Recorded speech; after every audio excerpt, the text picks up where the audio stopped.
نبي بعده.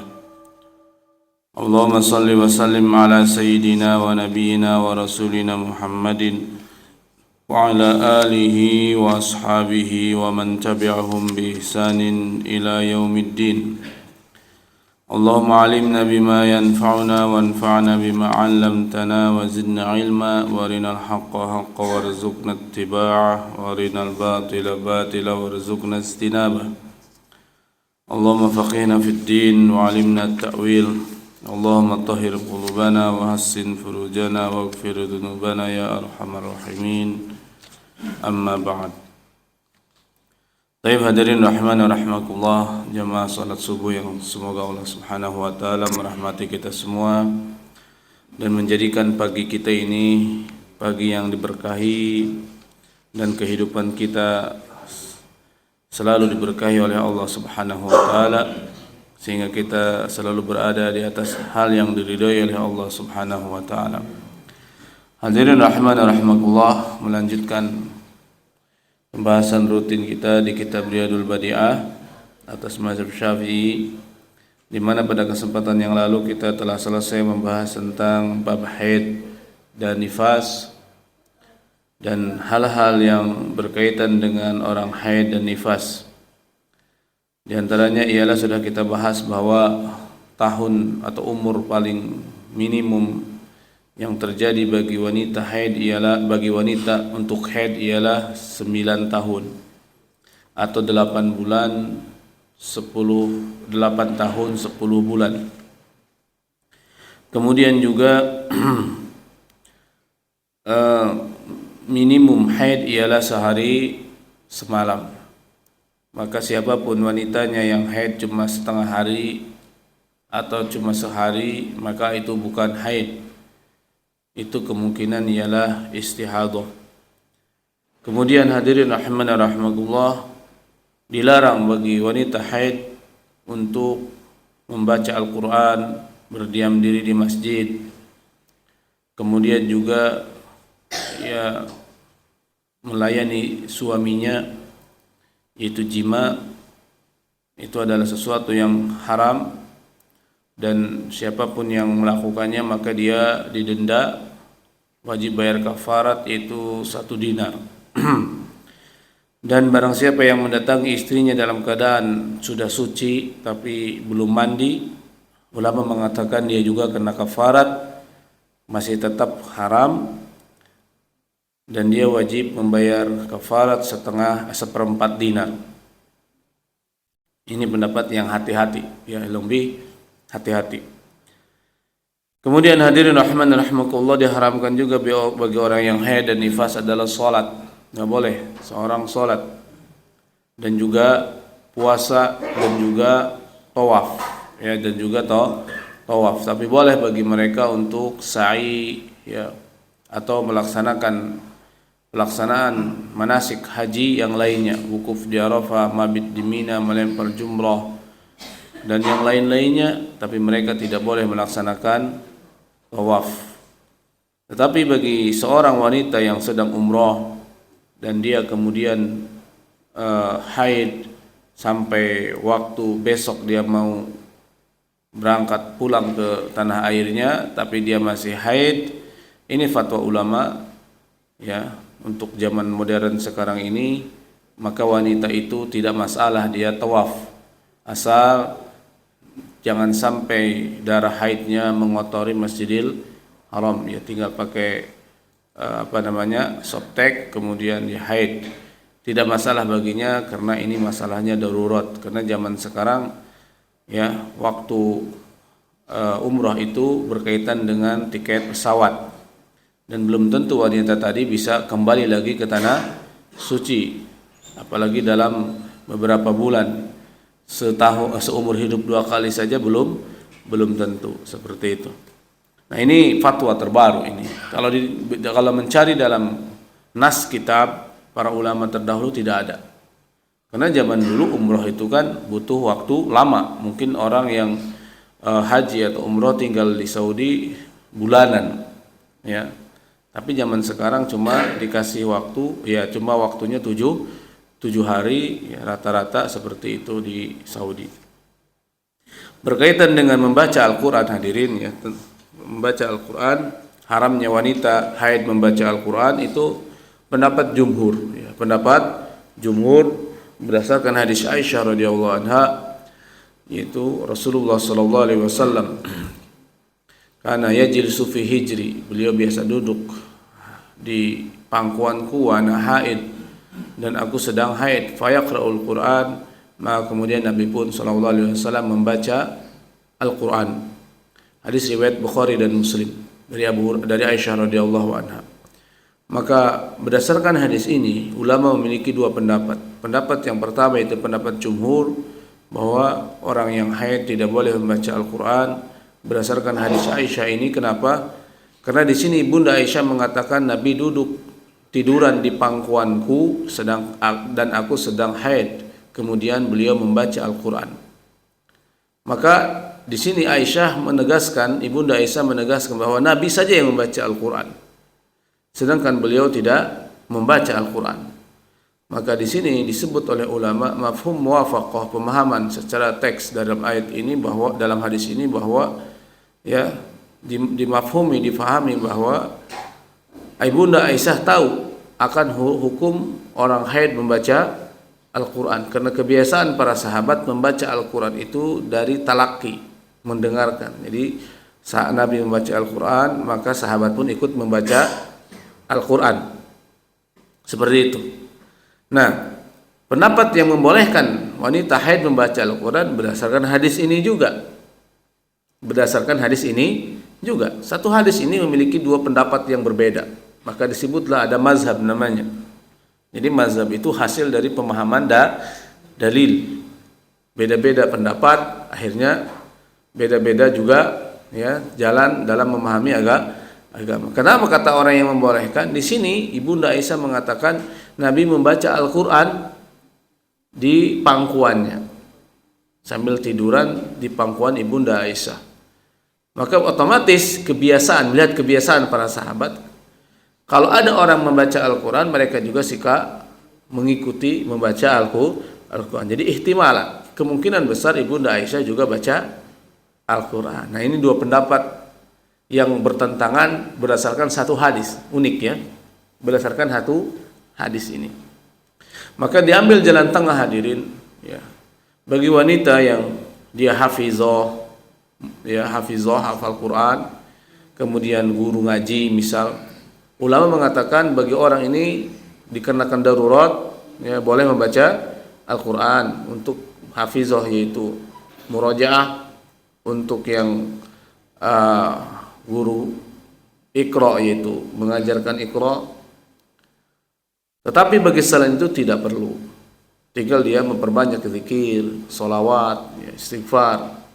Karena saya dapati orang wanita, ibu-ibu, pada saat dia gak haid gak baca Quran, pada saat haid mau baca Quran. Saya bilang jangan, ngapain ya, udah perbanyak zikir saja dan sholawat ya, istighfar, seperti itu, agar hati tidak gersang, tidak gersang. Saya lebih berpendapat dengan jangan membaca, itu lebih hati-hati. Baik hadirin rahimakumullah, kita berlanjut ke Kitabus Sholati. Bismillahirrahmanirrahim. Qala al-mu'allif rahimahullahu taala, Kitabus Sholati. Kitab artinya adalah bab-bab yang membahas tentang salat. Jadi dalam ilmu fikih, dalam istilah fikih ada namanya kitab. Artinya adalah bukan buku salat, bukan. Artinya adalah bab-bab yang membahas tentang salat, itu kumpulan bab yang di dalamnya membahas tentang salat. Faradallahu ala hadhihi al-ummati fi kulli yawmin wa lailatin khamsu salawatin faqat. Allah mewajibkan atas kita umat Islam sehari semalam, yaitu melaksanakan salat fardu 5 waktu saja. Di mana salat itu difardukan, yaitu disyariatkan oleh Allah kepada kita melalui baginda kita Nabi besar Muhammad sallallahu alaihi wasallam, yaitu di tahun ke-10 Bi'sah, yaitu pada saat Nabi sallallahu alaihi wasallam mi'raj ke langit. beliau mi'raj ke langit, kemudian bertemu di langit pertama dengan Nabi Isa, ya. Kemudian langit kedua, kemudian langit ketiga bertemu dengan Nabi Yusuf dan seterusnya, ya. Nabi Musa kelima, kemudian keenam, kemudian ketujuh ketemu dengan Nabi Ibrahim. Kemudian beliau diangkat ke Sidratul Muntaha. Dari Sidratul Muntaha beliau juga diangkat, dibawa oleh Jibril ke Muntaha sampai ke Mustawa, dan akhirnya beliau bertemu dengan Allah Subhanahu wa taala di suatu tempat yang sudah ditentukan. Di sana kita tidak tahu seperti apa dan bagaimananya, dan itu hanya dikhususkan untuk Nabi. Jibril pun tidak boleh melangkah ke sana. Maka disebutkan jika Jibril melangkah satu langkah saja maka dia akan binasa oleh hijab Allah, oleh nur, ya, Allah Subhanahu wa taala. Sehingga Rasulullah SAW dekat sekali dengan Allah Subhanahu wa taala, dan Allah berfirman kepada Nabi SAW secara langsung, sehingga Nabi disebut juga adalah kalimullah seperti Nabi Musa, dan beliau juga adalah disebut juga dengan Khalilullah seperti Nabi Ibrahim alaihissalam. Maka di sanalah Allah Subhanahu wa taala memberikan kepada Nabi perintah salat, yaitu 50 waktu dalam sehari semalam. Hadirin rahimani rahimakumullah, 50 waktu dalam sehari semalam itu adalah sesuatu yang berat kita lakukan. Bayangkan, mungkin setiap setengah jam kita sholat, mungkin belum selesai makan harus sholat lagi. Kerjanya gimana? Sehari semalam, hadirin. Sehingga Rasulullah SAW, ya, menerima perintah itu tanpa protes, dan beliau turun, kemudian bertemu dengan Nabi Musa, ya. Kemudian hadirin rahimani rahimakumullah, setelah bertemu dengan Nabi Musa di langit ke-6, Nabi pun ditanya, apa yang telah diperintahkan oleh Tuhanmu, wahai Muhammad? Kata Rasulullah SAW, salat 50 waktu sehari semalam. Kata Nabi Musa, gak bakalan bisa, gak bakalan sanggup umatmu, dan umatmu gak bakalan pada salat. Ustadz Kiai gak pada salat, gimana mau salat? Ya, sehari semalam 50 waktu. Balik lagi sana, minta keringanan sama Allah. Akhirnya naik lagi Nabi SAW bersama Jibril. Jibril juga mengisyaratkan untuk balik menghadap Allah Subhanahu wa taala meminta keringanan. Akhirnya Allah Subhanahu wa taala memberikan keringanan kepada Nabi, jadi berkurang setengah. Jadi 25 waktu sehari semalam. Nabi turun lagi, ketemu lagi dengan Nabi Musa di langit ke-6. Kata Nabi Musa, berapa Muhammad? 25 waktu. Perhatikan nih hadir, biar kita paham karunia Allah untuk kita. 25 waktu sehari semalam. Nah, kata Nabi Musa, gak bakalan bisa Muhammad. Waduh, gak bakalan bisa. Naik lagi ke sana, minta lagi keringanan sama Allah. Naik lagi Nabi SAW ke atas. Berapa kali ini? 3 kali. Akhirnya Allah Subhanahu wa taala mengurangi lagi, dan jadilah 55 waktu sehari semalam yang terjadi sekarang ini. 5 waktu, saya ulangi lagi, 5 waktu sehari semalam, bukan 50 waktu. Jadi kita ini 5 waktu ini bukan beban. Ini udah didiskon habis-habisan. Jadi pahami itu hadirin. Kita sholat 5 waktu itu bukan beban. Ini sudah karunia Allah. Bolehlah kita katakan sudah didiskon sama Allah.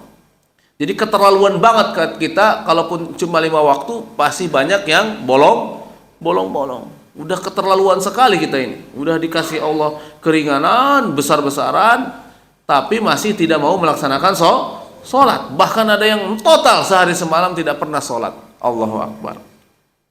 Ini keterlaluan sekali kita ini. Makanya kita bersyukur sama Allah. Telah dikasih sholat cuma 5 waktu, maka laksanakanlah sholat itu dengan penuh rasa syukur.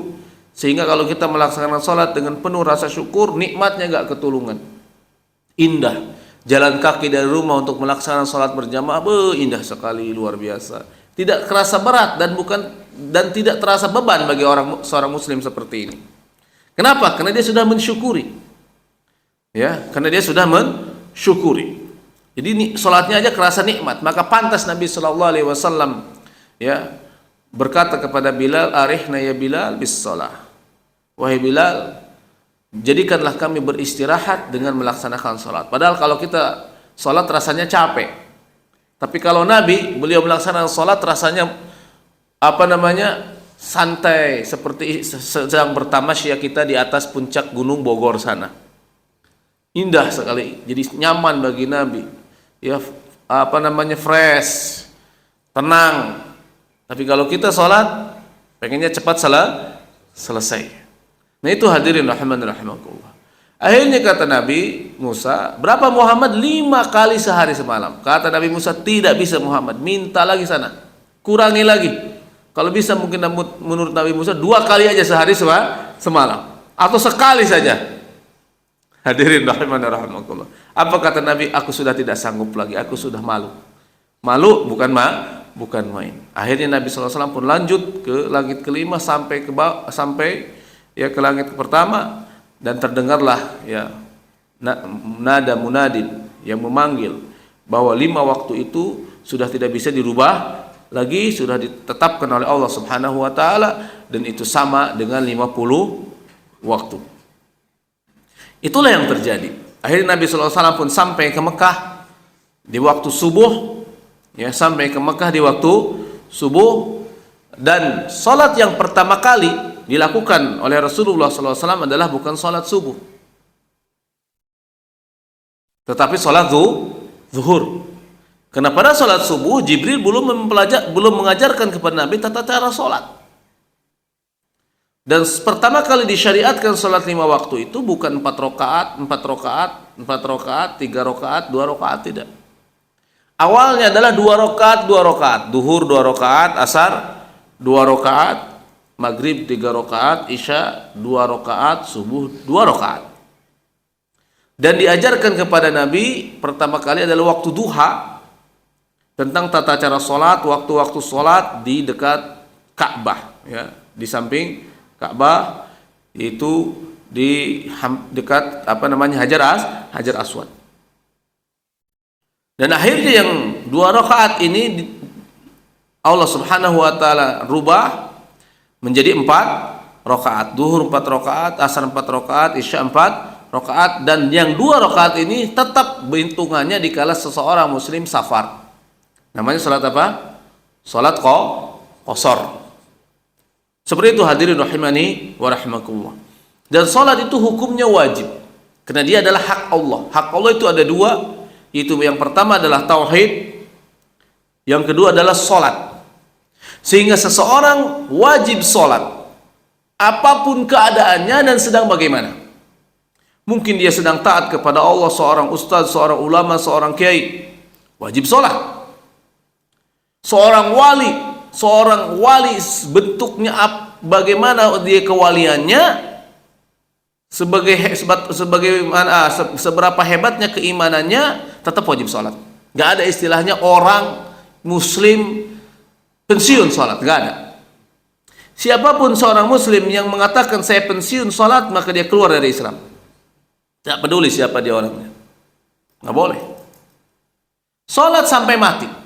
Kapan dia mau pensiun salat? Ada 2 keadaan. Ada berapa keadaan? Pertama, haid dulu dia, pensiun salat. Kalau laki-laki gak mungkin haid. Yang kedua adalah kalau ingin pensiun salat, silahkan jadi orang gila. Yang ketiga mati, udah, habis itu tidak salat lagi. Ingat ya, selain itu tidak ada pensiun salat. Sedang sakit parah di rumah sakit, nggak ada pensiun salat, wajib salat. Maka ngeri hadirin kalau ada orang sakit di rumah sakit nggak salat gara-gara sakit sehingga mati, maka dia matinya su'ul khotimah. Hati-hati. Ada seorang mujahidin lagi perang di medan laga, tidak salat, maka matinya bukan mati syahid, tapi mati sangit. Serius, ini bahaya. Salat itu sesuatu yang tidak bisa ditinggalkan. Gak ada keadaan yang bisa meninggalkan salat kecuali haid, kecuali gila, hilang akal, yang ketiga mati. Setelah itu tidak ada. Sehingga ada namanya salat syiddatul khauf. Kalau lagi perang, salat dalam keadaan lagi perang, lari sana lari sini salat. Ruku sujudnya cuma dengan isyarat saja. Perang, lagi tiarap, lagi nembak, tetap salat. Harus menghadap kiblat, nggak perlu menghadap mana aja. Namanya juga salat syiddatul khauf, sangat dahsyat sekali ketakutannya. Nah, salat khauf masih wajib menghadap kiblat. Ada namanya salat khauf, ada namanya salat syiddatul khauf. Kalau salat khauf masih mengerjakan ruku dan rukun-rukunnya dengan sempurna, dia cuma 2 rakaat tapi diqashar. Cuma 2 rakaat. Tapi kalau syiddatul khauf sudah tidak ada gerakan lagi. Sambil loncat sana, sambil tiarap atau sambil nonjok, sambil nebas, sambil nembak, salat tapi sambil ruku sujudnya cukup dengan isyarat. Nah, ini salat syiddatul khauf. Dalam fase seperti ini tidak boleh meninggalkan salat. Sama sekali tidak boleh. Ada seseorang sedang maksiat,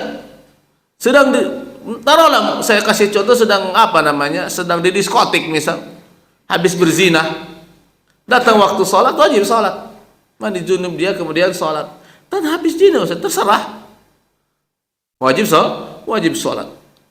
Lagi nonton konser dan semisalnya wajib salat. Karena salat itu tidak ada urusan orang ini fasik, orang ini tukang maksiat, orang ini alim, wajib salat. Sehingga tidak ada istilahnya sok alim kamu salat. Nggak ada sok alim salat. Sok suci kamu salat. Nggak ada sok suci salat. Ya, tidak ada urusan orang mau tukang maksiat ke, mau tukang koruptor ke, tukang zina ke, apapun, ya wajib dia salat. Seperti itu hadirin rahimani wa rahmakumullah. Kenapa? Karena salat bukan hak manusia. Salat adalah hak Allah. Justru kita kalau merasa banyak dosa, banyakin salat. Aqimis salata tarafain nahari wa zulfan minal lail. Innal hasanati yudhibna sayyi'at. Dirikanlah salat di waktu siang dan di waktu malam. Sesungguhnya kebaikan itu akan menghapus keburukan. Dzalika dzikra lidzakirin. Itulah peringatan bagi orang yang mau mengambil peringatan. Maka di sini dijelaskan oleh Allah bahwa salat adalah salah satu sebab penghapus dosa. Kalau kita merasa banyak dosa, banyakin salat. Bukan artinya ente salat sok suci. Kalau sudah suci ngapain salat? Saya ini sudah suci katanya, misal Allah mengatakan saya suci, misal ini permisalan. Berarti dalam diri saya nggak ada dosa sedikit pun. Ngapain salat? Langsung mati saja. Kalau saya sudah suci, saya pengen mati detik ini pun. Kenapa? Suci kan? Berarti gak punya dosa. Kalau sudah tidak punya dosa, ngapain? Husnul khotimah. Kalau husnul khotimah dikubur, saya dapat nikmat kubur, tidur sampai hari kiamat. Pada saat hari kiamat saya masuk surga, enak. Justru kita sholat ini banyak dosa. Saya datang ke masjid, kenapa ente kok ke masjid terus? Saya merasa dosa saya banyak, maksiat terus saya. Terus apa hubungannya dengan masjid dan sholat berjamaah? Kata Nabi, kalau kita datang ke masjid, setiap langkah aja dihapus dosa-dosa kita. Baru datang ke masjid, tunggu sholat, diampuni terus oleh Allah dosa-dosa kita. Habis sholat berjamaah, diampuni dosa kita. Al-maktubatu ilal maktubati mukaffiratun lima bainahun. Sholat fardu ke sholat fardu akan menghapus dosa di antara keduanya. Belum lagi sholat Jumat. Kalau kita melaksanakan sholat Jumat, akan dihapus dosa kita 11 hari yang akan datang. Ya, barang siapa yang sholat Jumat, kemudian kita wudhu dari rumah dengan sempurna, kemudian datang ke masjid, duduk di masjid mendengarkan khatib khutbah dengan penuh khusyuk, tidak bercanda, tidak ngobrol, maka apa kata Nabi sallallahu alaihi wasallam?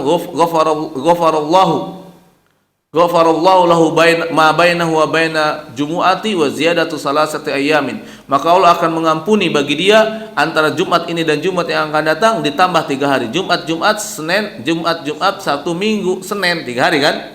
11 hari. Nah begitu. Jadi tidak ada istilah hadirin sok alim, sok suci. Saya sering mendengar ente rajin sholat terus sih sok alim. Mu bodoh, mu alim wajib sholat. Ente sholat terus sih sok suci. Mu tukang maksiat, mu orang wali Allah tetap harus sholat, nggak ada urusan. Ada orang lagi konser, lagi nonton konser, ada kan rame itu dulu di Facebook, ibu-ibu lagi nonton konser, sholat di tengah-tengah dentuman musik. Dia bully habis-habisan. Saya bilang bagus ibu-ibu tuh. Tetap dia melaksanakan Sholat. Orang maksiat tapi sholat, bagus. Bagus maksudnya sholat. Daripada dia tidak sholat sama sekali. Koruptor tapi sholat, bagus dia sholatnya. Bukan koruptornya bagus, enggak. Masih mending dia sholat daripada koruptor tidak sholat. Dan macam-macamnya. Seperti itu hadirin. Jadi sholat itu penting. Sehingga Allah Subhanahu wa taala berfirman dalam Al-Qur'an, ya, wa'mur ahlaka bis sholati wastabir 'alaiha. La nas'aluka rizqa nahnu narzuquk wal aqibatu littaqwa. Perintahkanlah keluargamu untuk sholat. Wastabir, bukan wasbir atau wastabir. Perhatikan kalimatnya, ayatnya wastabir, to. Asalnya wasbir itu. Asalnya wasbir atau di masjid 2 wastabir, ta. Kenapa dirubah jadi to? Namanya ini to munqalabah. Apa maksud dengan to munqalabah? Apabila suatu kalimat kemudian dia menjadi mazid 2, mazid ta, mazid alif dan ta, ya, pada wazan iftial. Kemudian ta-nya diganti dengan to, namanya to munqalabah, maka maksud dari kalimat ini atau ayat ini bermakna mudawamah. Selalu. Maka dikala kita mengajari anak kita sholat harus sabar dan sabar. Artinya kalau kita menyuruh sekali, 2 kali, 3 kali, 4 kali, 6 kali, sampai 10 kali, sampai berpuluh-puluh kali, anak kita masih belum sholat, terus-terusan diajak sholat. Yuk sholat, yuk sholat, sholat, sholat, sholat. Sampai berapa kali? Sampai mati kitanya. Sampai mentok, berapa? 1000 kali, terus. Namanya wastabir aja, terus-terusan sabar. Jangan baru 2 kali, 3 kali, nyuruh sholat, gak mau sholat, ya udahlah, anak saya gak mau sholat, Ustaz. Ya terus saja terus. Doain. Ya doain supaya rajin sholat. Dari kecil dididik, dibawa ke masjid. Makanya anak kecil jangan dilarang masuk masjid. Hadis yang melarang. Ya. Apa namanya? Janibu masajidakum sibyan wal majanin. Jauhkan masjid-masjid kalian dari anak kecil dan orang-orang gila, itu hadisnya dhaif. Hadisnya dhaif. Intinya kita jaga anak-anak, bawa anak-anak ke masjid, tapi harus dijaga. Bapaknya wajib menjaga anak-anaknya. Anak kecil dikala berbaris di belakang, orang-orang tua jangan biarkan mereka berkumpul sendirian di belakang. Kalau mereka berkumpul sendirian di belakang, wassalam. Tapi kalau kami di sana di masjid di sana di At-Taqwa, anak kecil itu saya bilang, bapak-bapak tolong anak kecil diselang-selang sama orang tua.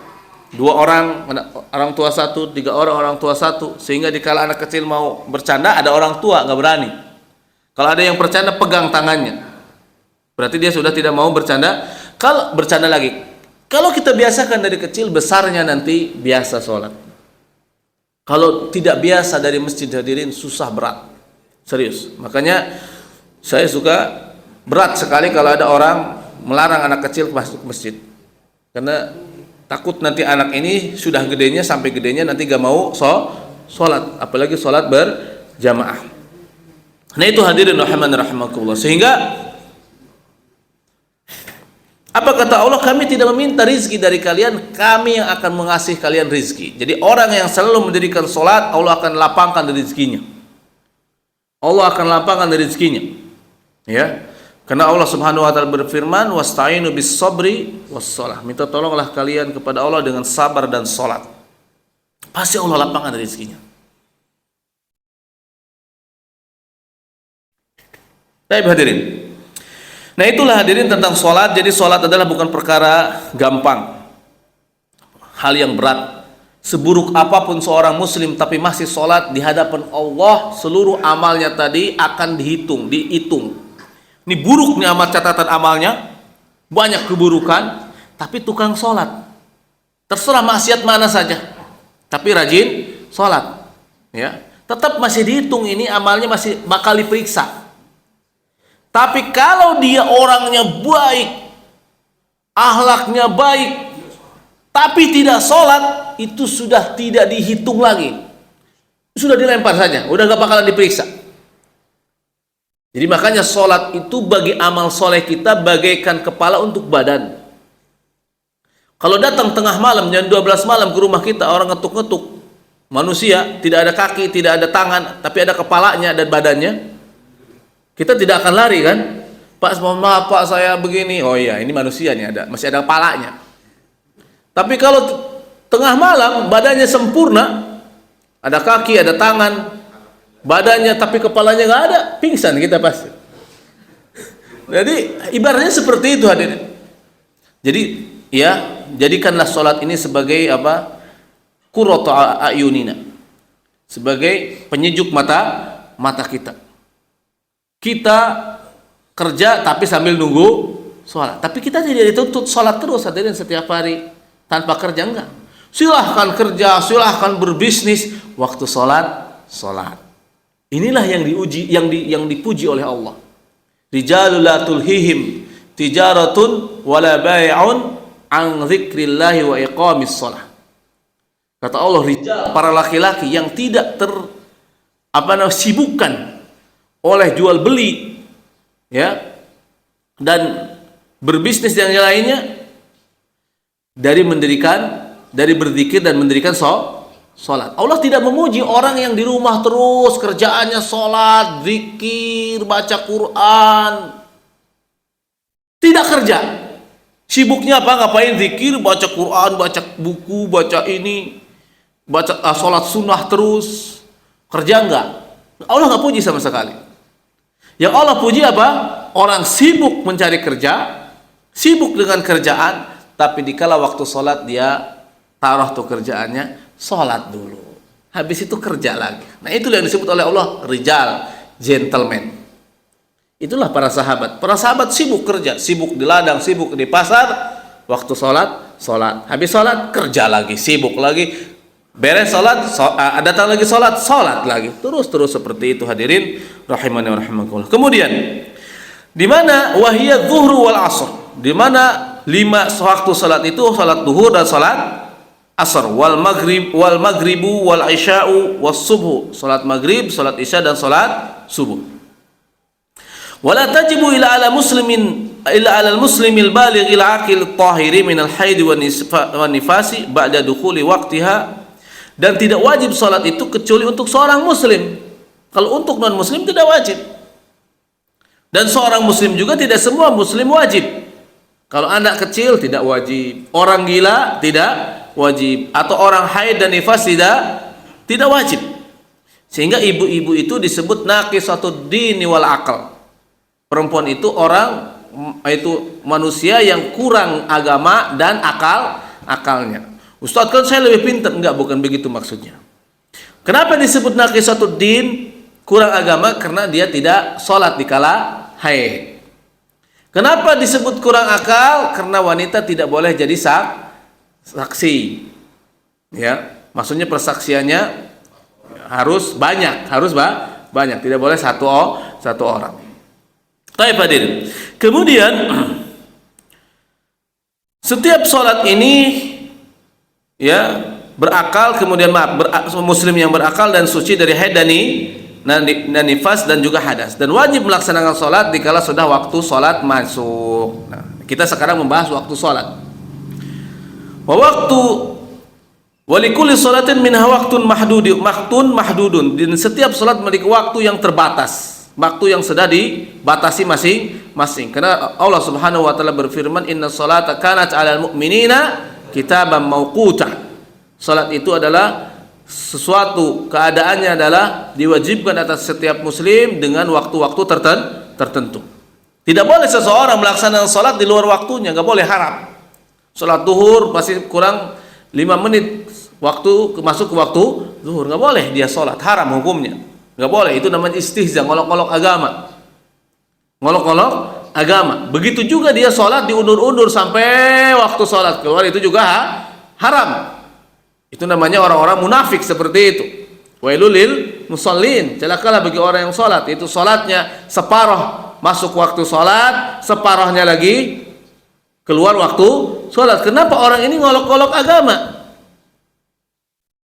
Memudah-mudahkan urusan salat. Maka walaupun dia salat, tapi salatnya tidak diridhoi oleh Allah, sehingga Allah mengatakan celakalah bagi orang salat seperti ini. Sehingga orang-orang misionaris kan melintir ayat ini, wailul lil musallin, ente rajin salat, padahal ente sudah dilaknat walaupun salat.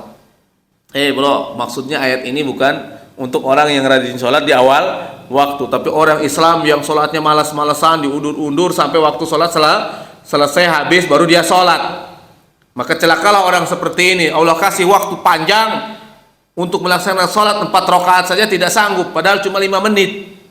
Benar kan? 5 menit, tidak 10 menit. 10 menit kelamaan kita sholat, 10 menit kehebatan itu. Hebat. 10, 4, 5 menit lah, udah mantap itu 5 menit, udah pas itu rukun dan syaratnya terpenuhi. Seperti itu hadirin rahimani wa rahmakumullah. Baik, yang pertama ialah fawaqtu zuhri min zawali syamsi an wasatis samai ila an yazida dhillu syai' ala mithlihi. Perhatikan ini. Waktu zuhur itu, jadi waktu sholat tolak ukurnya apa? Pergerakan matahari. Jadi waktu sholat pergerakan matahari dan tolak ukurnya hisab, bukan ru'yah secara seperti yang terjadi pada penentuan awal Ramadan. Jadi ada beberapa hal, kata ulama, bisa dengan ru'yah, artinya kita melihat langsung pergerakan matahari, bisa dengan hisab. Tetapi secara umum waktu sholat itu kan secara hisab. Tetapi kalau kita misal hadirin berada di suatu tempat, taruhlah padang pasir atau di laut atau di suatu tempat, kebetulan kita tidak membawa jam, tidak bawa HP, ya di hutan di manalah, dan tidak ada orang, apakah kita wajib sholat? Sholat wajib. Maka kita tinggal melihat matahari, ini duhur atau bukan, belum ya? Ya. Bagaimana caranya? Lihat bayang zil, mudah. Nah ini misal bayangan, ya ini bayangan. Nah ini matahari dari sebelah timur, otomatis kan matahari di sebelah timur, maka posisi, ini cara pengenalan seperti ini hadirin.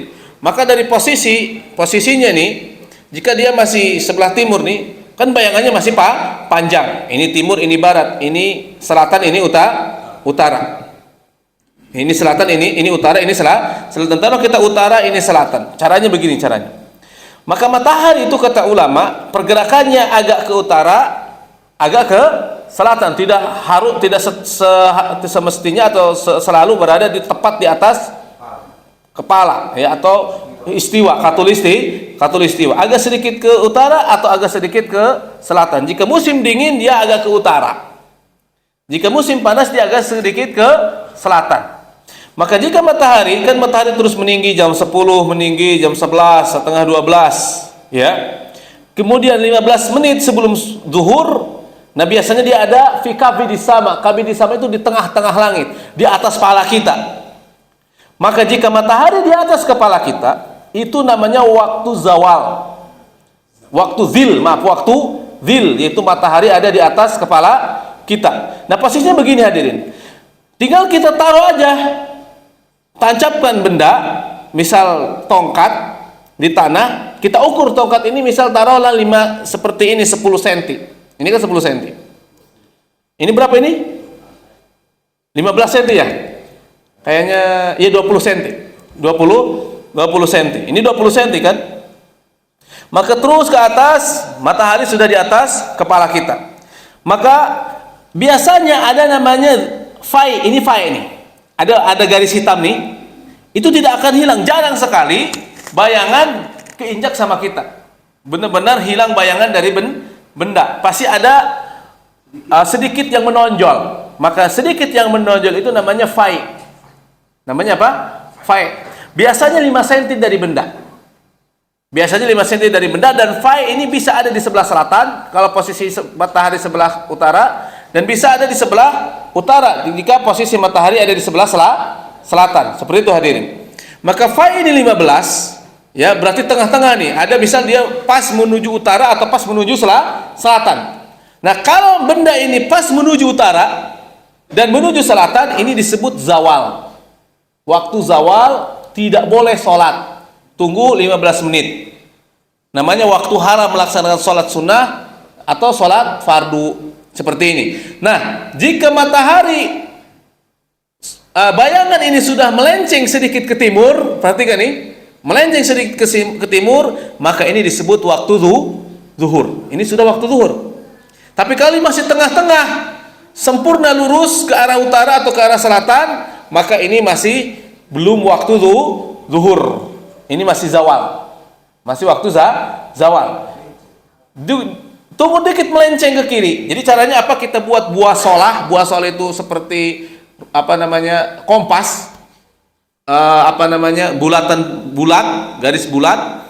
Kemudian kita tulis di sini utara dan selatan. Utara dan selatan kita garis lurus. Buat garis lurus, kemudian ditancapkan di tengahnya apa? Yaitu tongkat, benda. Kemudian kita lihat pergerakan matahari. Di sini kalau posisinya dia seperti ini, pas misal ke arah selatan atau pas ke arah utara, kita tunggu dulu sampai dia tergelincir ke arah timur. Berarti mataharinya sudah bergelincir ke arah barat. Kalau dia sudah bergelincir ke arah timur begini, sudah begini, ini kan utara, ini selatan, sudah begini, maka sudah waktu zuhur. Tinggal kita sholat zuhur. Ini nggak bisa dibohongi, hadirin. Ini tidak bisa dibohongi. Langsung kita sholat zuhur. Jadi apa di sini? Waktu zuhur itu dari zawal, dari tergelincirnya matahari ke arah barat, ya, sampai kapan? Sampai dhilli mi'syai. Dhilli syai. Ini kan matahari, ini kan benda 20 cm. Benda 20 cm. Kalau dhilli syai, berarti bayangannya harus seperti benda panjangnya. Kalau bayangannya sudah 20 cm, ditambah tadi bayangan kecil tadi 5 cm, berarti tambahin sama kita 25 cm, berarti sudah habis waktu zuhur, masuk waktu asar. Jadi gitu ya. Jadi begini, ini kan ada bayangan sedikit nih nonjol 5 cm. Jika dia sudah tergelincir ke arah timur, maka dia sudah waktu zuhur. Jika dia sudah memanjang 25 cm, oh ini masih 20 cm ini dengan ini misal. Oh belum waktu asar. Jika sudah memanjang jadi 25 cm ditambah tadi yang sedikit tadi, fai namanya fai, maka itu sudah waktu asar. Begitu saja, mudah sekali. Nah, terus sekarang waktu asar bagaimana menentukannya? Dan waktu asar dari mislu dhilli syai, semisal bayangan suatu benda sampai terbenam matahari. Ini matahari di sebelah barat. Sampai terbenam bulatan mataharinya tenggelam di garis horizon. Sampai terbenam, sampai nggak kelihatan, tinggal semburat cahayanya saja. Ya, benar. Tapi bulatannya, korosnya sudah tidak kelihatan. Tapi kalau masih ada cahaya semburat, tapi koros matahari, bulatan mataharinya sama sekali tidak terlihat, maka itu disebut waktu maghrib, waktu asar sudah habis, plus waktu maghrib sudah masuk, tinggal kita juga buka puasa. Sehingga dalam pembahasan puasa, kalau ada seseorang buka puasa dan dia misal bukanya di pinggir laut sambil nonton apa?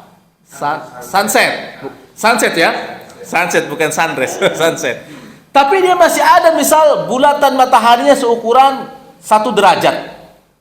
1 derajat. Dia buka, kayaknya sudah terbenam matahari ini, tapi masih kelihatan sedikit 1 derajat, maka batal puasanya. Batal puasanya. Wajib bulatannya harus tenggelam walaupun masih tersemburat cahayanya. Cahaya tidak dihitung, yang dihitung adalah kors, bulatan matahari. Jadi seperti itu hadirin. Jadi waktu asar dari bayangan benda, semisal benda, kalau bendanya 20 cm, maka bayangannya 20 harus 20 cm tambah 5 cm, 25 cm sampai terbenam matahari secara sempurna. Maka masuklah waktu maghrib. Waktu maghrib adalah dari terbenam matahari sampai gelap.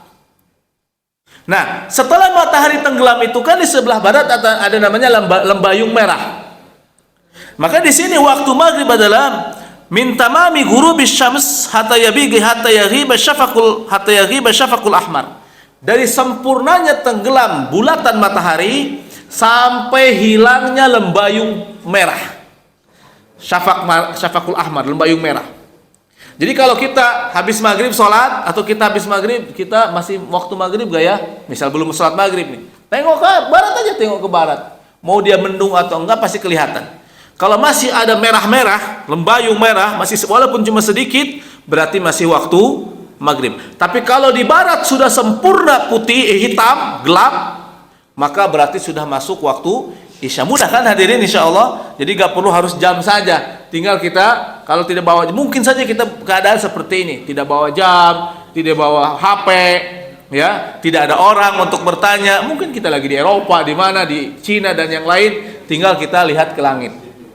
Sekarang kita berbicara waktu Isya. Dan waktu Isya dari terbenam, dari hilangnya lembayung merah, hilangnya lembayung merah hilang jadi gelap. Sampai apa? Sampai muncul fajar sodik. Fajar sodik. Fajar itu ada dua, ada fajar karib, ada fajar sodik.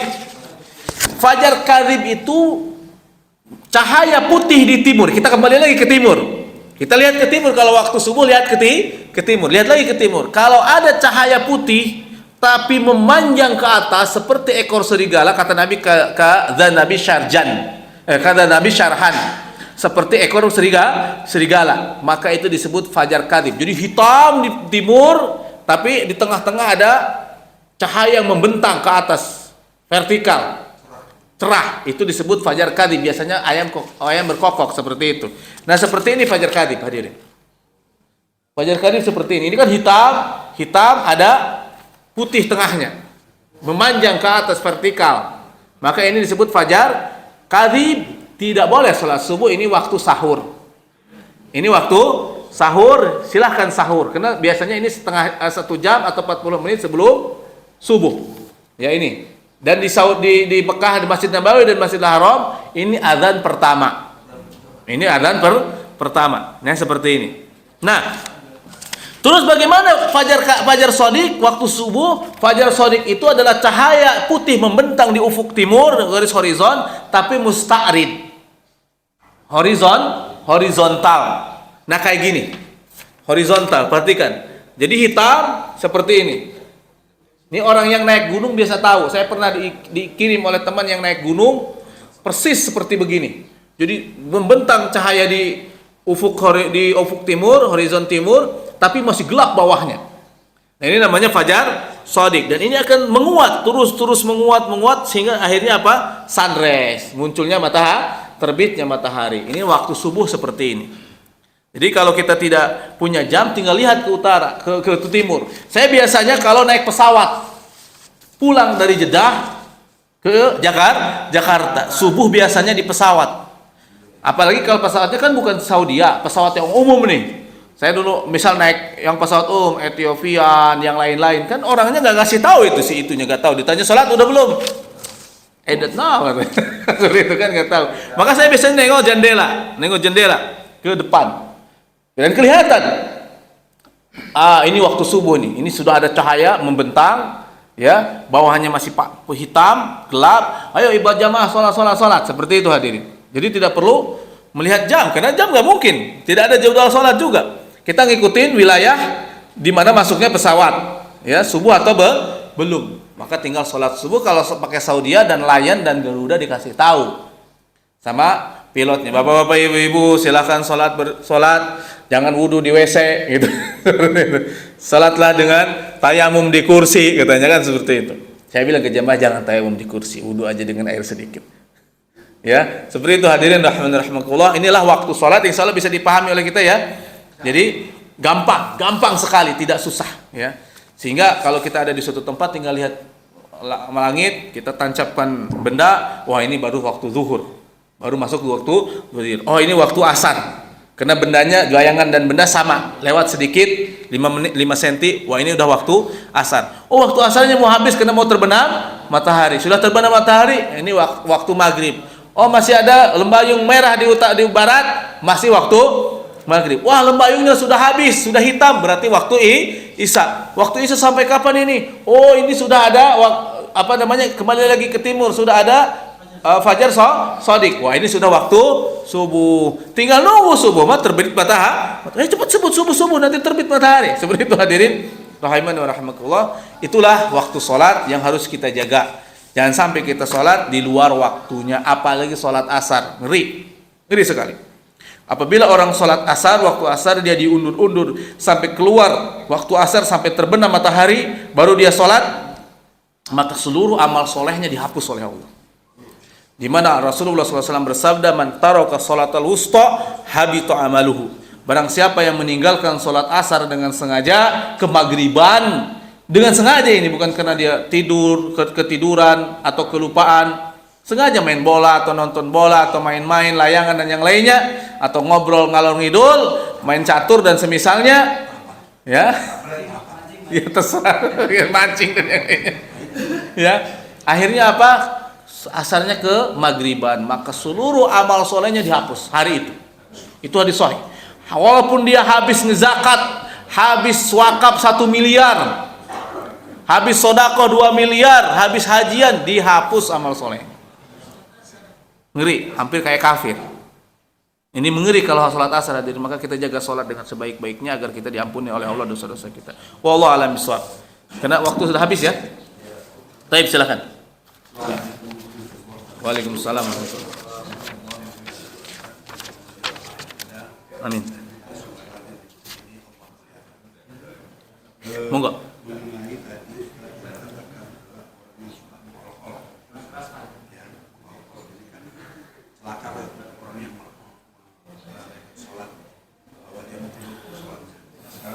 Bagaimana kita ada orang yang mengolok agama, baik itu ayat maupun hadis.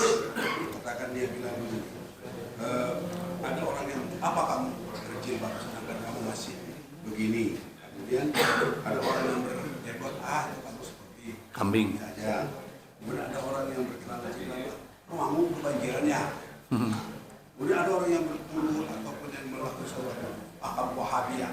Ini menuduh. Oh, sementara di surah Al-Hujurat ayat 11 mengatakan bahwa orang siapa yang mengolok suatu kaum tertentu yang Allah itu lebih baik dari yang mengolok. Baik, terima kasih. Jadi bagaimana kita menyikapi ada si orang-orang yang Baik, hadirin. Iya, mengolok-olok agama atau mengolok-olok orang yang berusaha taat terhadap agama. Itu hukumnya bahaya sekali. Salah satu kekufuran seperti yang dinukilkan oleh Mbah Kiai Soleh Darat dalam kitabnya Al-Ahkamu Asy-Syar'iyyati Al-Kafiyati lil Awam, bahwa salah satu kekafiran adalah mengolok-olok agama. Silakan Bapak baca, beli sendiri kitabnya, warnanya jilidnya biru, namanya Al-Ahkam Asy-Syar'iyyati Al-Kafiyati lil Awam karangan Mbah Soleh Darat. Banyak di Shopee, ya. Banyak di Shopee di bab ya macam-macam kekafiran. Di bab macam-macam kekafiran.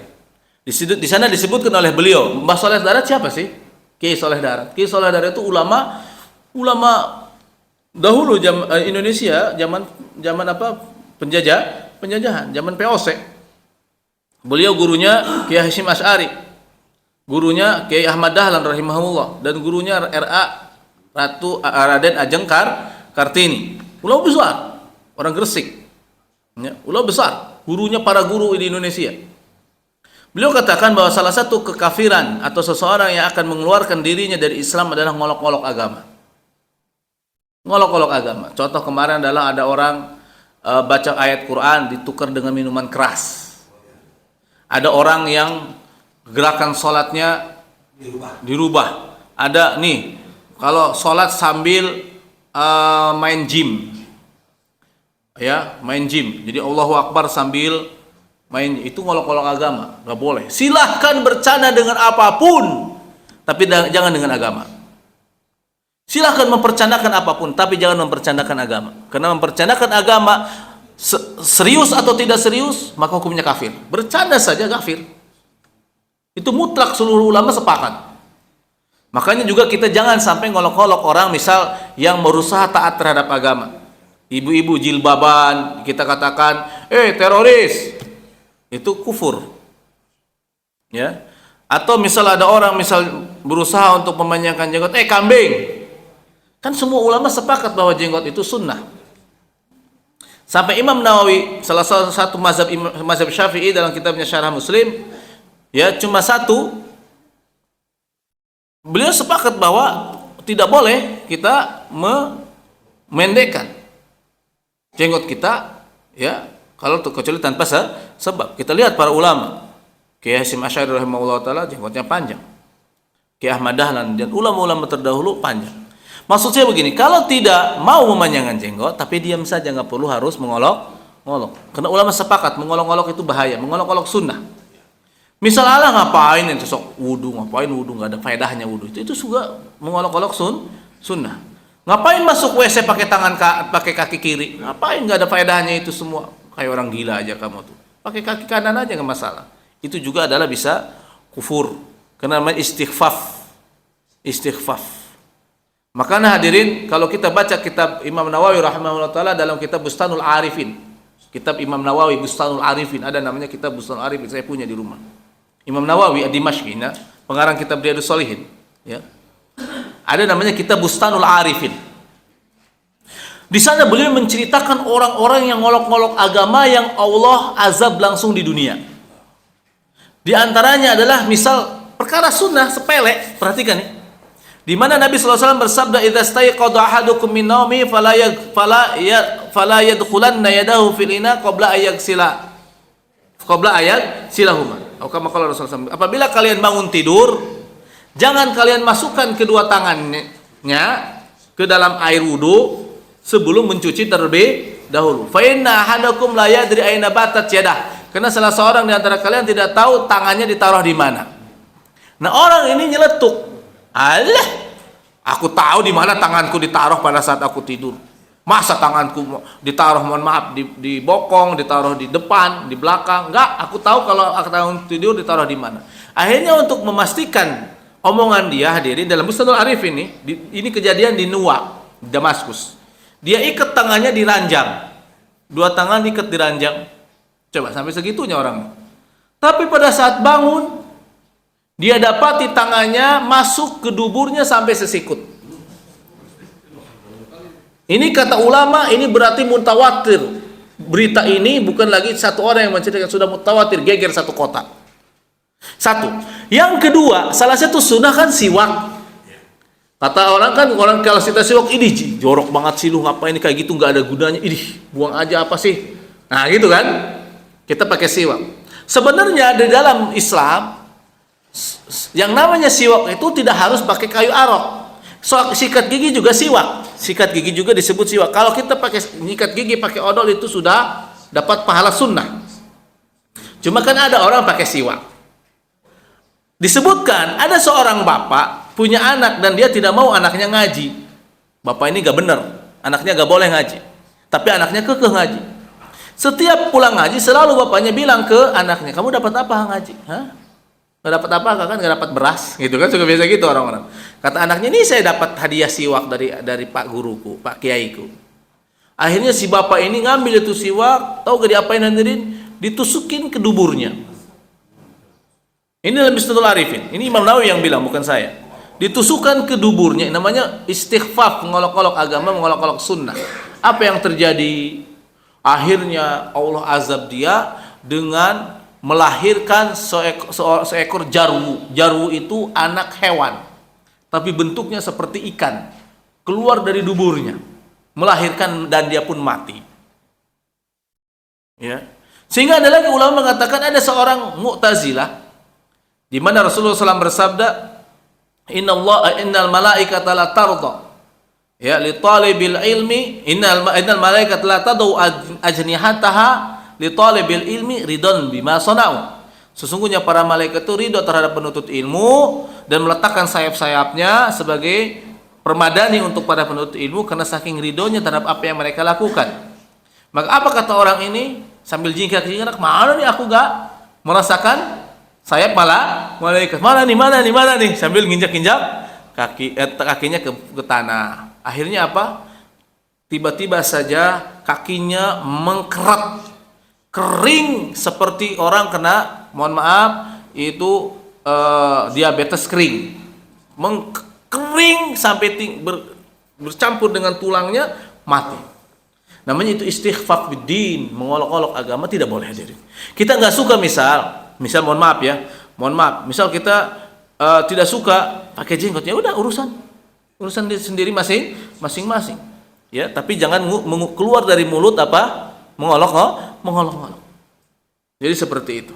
Misal saya, kenapa antum Matori pakai jenggot? Jujur saja, karena saya pakai jenggot ini karena agar tidak agar jadi penghalang dari maksiat. Jujur saja. Bukan karena saya merasa alim atau semacamnya, enggak. Karena kalau saya tidak berjenggot, berarti Seperti anak muda seperti yang lainnya, orang tidak tahu. Contoh misal, saya sering keluar daerah, tidur di hotel sendirian. Jujur saja, tidur di hotel sendirian. Namanya hotel kan? Kira-kira kalau saya maksiat di hotel, ada yang lihat ya? Istri saya nggak lihat. Saya nggak ketahuan sama Ustaz Abdul Halim. Kalau ketahuan sama Abdul Halim kan malu saya. Nggak jadi maksiat, so alim saya juga kan. Tapi kan nggak ketahuan. Pernah saya di hotel bagus lah. Ditawarin, Pak, mau pijit Pak? Mau. Saya capek itu, habis keliling. Tapi perempuan Pak pijitnya. Coba kalau saya mungkin ini, saya malu. Kenapa saya nggak mau? Saya berjenggot. Dengan jenggot saya jadi nggak mau maksiat. Artinya ada rem. Ini makanya saya rasakan bukan kenapa apa, karena saya untuk ngerem diri, karena malu masa berjenggot maksiat kan malu. Ya, kayaknya nih Ustadz nih kok maksiat nih, dipoto lah. Gitu kan. Sebetulnya malu hadirin, malu tidak jadi maksiat. Itu saja sih alasan. Adapun sunnah itu perlu diomongkan lagi. Ya, seperti itu. Ini pernah saya ngalamin, kaget juga. Itu di salah satu daerah, saya nginep di hotel dekat bandara. Ya, saya pas masuk hotel juga agak curiga. Hotel bagus. Ya, ini kok banyak anak-anak muda ya. Di depannya kan ada kolam renang. Wanita-wanita muda maksudnya. Itu pengalaman pertama kali itu ya. Yang saya selalu ingat. Jadi bahaya hadirin, bahaya. Ya. Jadi itulah alasan saya misal seperti itu.